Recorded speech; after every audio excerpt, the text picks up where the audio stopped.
Hi, I'm Kevin, And I'm Amanda. and we are serving up All that jam.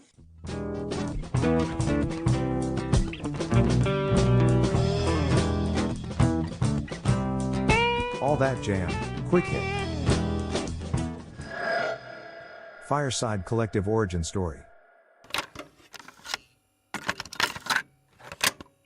All right. Well, we're here with Fireside Collective, and you all are getting ready for pretty awesome upcoming New Year's run. Do you want to talk about where you're going to be and any plans that you've got for that? Yeah, so we are starting out on December 30th. We'll be in Raleigh at the Lincoln Theatre with Big Something, a North Carolina jam band. We're going to be opening up for them that night.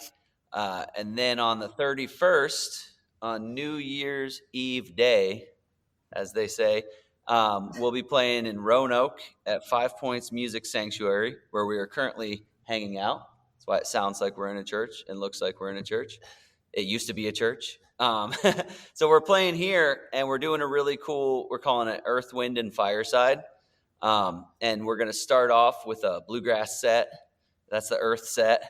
And then we're going to do a wind set where we have drums and horns featured on some of our original tunes. And then some of the covers we do, like Call Me Al, that has the big horn stabs and everything. And then third set, right after midnight, we're going to do Earth, Wind, and Fire songs with a full band, drums, horns, bunch of their tunes. It's going to be just like a raging dance party. Yeah, so we're here rehearsing for that, and we did it last night, and it's sounding good. We're stoked. Yeah, so something for everybody. I love that. And that actually really, I think, connects so well to your sound. Now, you all are out of Asheville, North Carolina. I used to live in Raleigh for a long time, so was out in Asheville constantly. It's such a great music scene. Can you tell me a little bit about kind of where you all came up from, and then maybe what Asheville has done to kind of, help with your sound and what it is that you do? Absolutely. So we're all kind of from all over. I'm from upstate New York originally. Joey over here is from Pennsylvania, Lancaster, PA area. And Carson's from Wilson, North Carolina. I know Raleigh. He knows Raleigh. We know Raleigh well. So I met Carson in college at East Carolina University. And we were basically just like, college age hippies who loved Grateful Dead and, Tom Petty, Bob Dylan, Allman Brothers, and kind of started to casually get into some of the jam grass bands like Yonder Mountain String Band, String Cheese Incident, a lot of that stuff. In Greenville, we used to play, but there wasn't like an established bluegrass scene that we knew of. And the music scene was not cultivated in the same way that it is in a place like Asheville. So I went to Asheville for Belshare Festival one time when I was in college, and I was just blown away by the amount of music and art and great food. Just the whole vibe almost felt like a European town of sorts. Like it was just very cultural, and like the way they promoted art and music just spoke to me in a way like I'd never lived in a place like that, and I had to be there. So I moved out there. A big reason was to kind of pursue the music world, especially bluegrass, because the bluegrass scene there is rich. And I knew like if I put myself in a place where people were way higher caliber than me, then it would push me in a way that like it wouldn't necessarily be what you'd find in any given town or city. But Asheville is just like, I mean, the quality of picking, as we say, was super high. But it was also not just bluegrass, and it was progressive bluegrass, and it was jam grass, and there's also jazz and funk bands all over town. And then kind of the cool part that loops Joey into this whole thing, he lives in Johnson City, went to East Tennessee State, and they have a bluegrass degree program. So Joey was majoring in bluegrass, And I had a buddy in that program that I was just like, hey man, anybody up there like love bluegrass and also like classic rock and like, just like pushing the boundaries. And he thought about it for a second and was like, oh yeah, you got to meet Joe Cicero. So we came up and jammed. Joe came down and played some shows with us. And basically that was pretty much the beginning of the band. The four of us got together, really kind of cut our teeth in like the brewery scene, the brewery circuit, as playing a lot of stuff like that early on. And then just kind of allowing Asheville and the whole vibe there to influence us and push us in the bluegrass world. Another nice thing is like national acts tour through there all the time. And so like, we're getting to see the String Dusters and Green Sky all the time, along with, the Wood Brothers, and even like Fish when they came off their hiatus, their first show was in Asheville. So there's just a strong musical establishment there. And like we've recorded at Echo Mountain. There's great studios all over town. And I would say the town has definitely shaped us in that way. Very progressive, and Asheville at its best is just a big dance party, and that's kind of what we're doing now. It's like the Austin of the East Coast, huh? Yeah, for sure. Yeah. Where Austin is the Asheville of the Southwest. Yes. So you're talking about, you're pushing boundaries and things. I hear you guys are adding a drummer. It's a little bit of a secret that we're trying to slowly leak out to the public.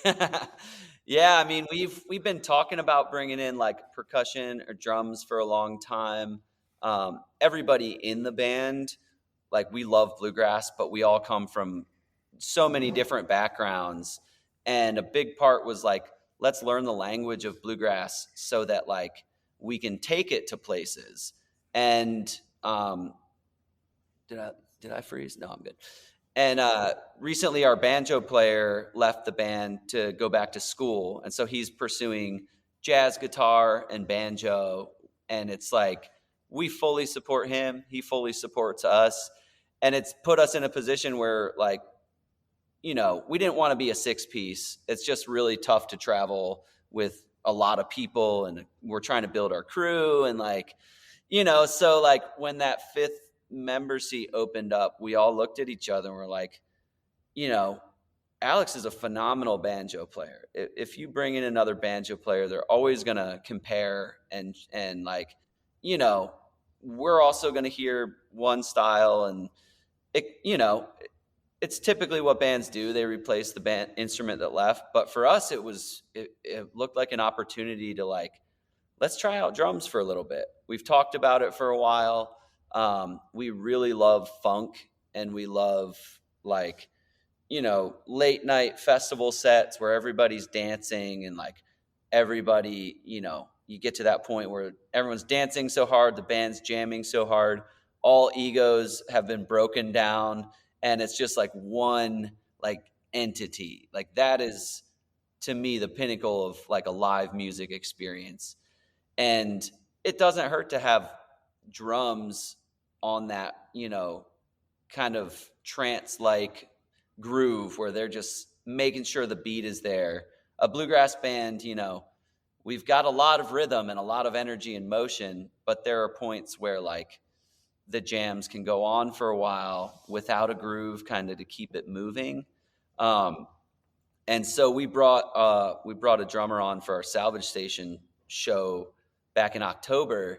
We were on tour with the Kitchen Dwellers, and we played with Leftover Salmon and Arkansas. It was a big like beer festival at Salvage Station, and we brought the drums out for half of our set, and it was like this just electric energy that we've tapped into during jams at times, but it felt so much more natural with the drums. And it also clears up some of the melodic space where like a banjo's rolling a lot. you put drums in, they're not taking up any melodic space, but they're taking, helping keep the rhythm going and driving.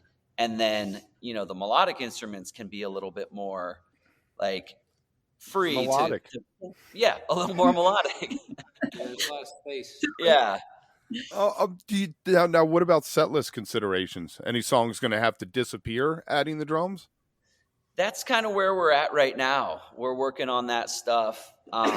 It seems like, I'm personally a pretty big fan of String Cheese. So I've been referencing their shows, especially like their golden age. Every band has a golden age.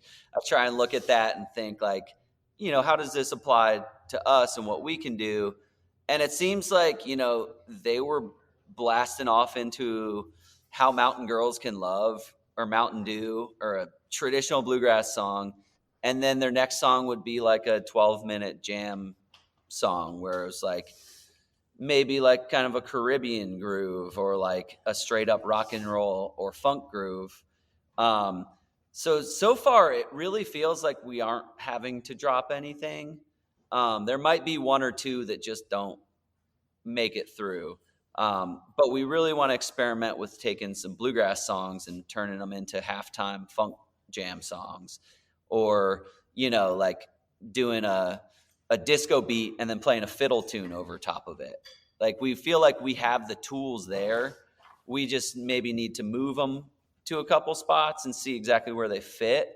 But so far, it just seems like drums are accenting what we do and helping us bring it up to a higher level, and then still bring it way low and get really acoustic and, kind of groovy with it. Still to tell. I guess we got these 2 shows coming up around New Year's, and then we've got a big tour in January, where we're really going to try it out and see, like, how does this affect our show? How does this affect the tunes that we play? It's going to be a really fun tour to see where the drums fit in and everything. If you are enjoying All That Jam, please like and subscribe to our social media channels at All That Jam Pod on Twitter, Instagram, and Facebook, or visit our website, allthatjampod.com. Make sure to sign up for our email list and tune in every week for new episodes. Also, look for full interviews on our YouTube channel. And remember, stay beautiful, but don't stay underground too long.